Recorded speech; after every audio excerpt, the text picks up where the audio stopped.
પ્રણામ. આજે પાક્ષિક અતિચાર સૂત્ર અને અર્થ.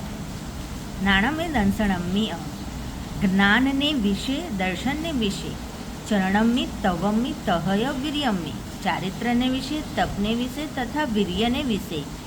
જે આયરણમ આયારો, આચારવા યોગ્ય આચાર અથવા આચરણ તે આચાર. ઇય એસો પંચહા ભણ્યો, એ પ્રમાણે 5 આચાર કહેલા છે. નાનાચાર એટલે જ્ઞાનનો આચાર કરવા યોગ્ય ક્રિયા હોય એ. દર્શનાચાર દર્શનનો આચાર કરવા યોગ્ય ક્રિયા એ. ચારિત્રાચાર ચારિત્રનો આચાર કરવા યોગ્ય ક્રિયા. તપાચાર તપનો આચાર કરવા યોગ્ય ક્રિયા.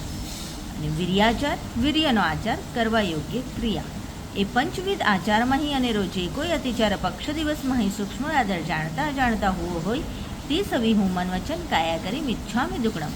આ 5 પ્રકારના આચારમાંથી બીજી જે કોઈ પણ ભૂલ 15 દિવસમાં નાની અથવા મોટી, જાણી જોઈને અથવા જાણ્યા વગર થઈ હોય તે સર્વને હું મન વચન કાયા વડે કરી મિચ્છામિ દુક્કડમ આપું છું. મારું પાપ મિથ્યા થાઓ.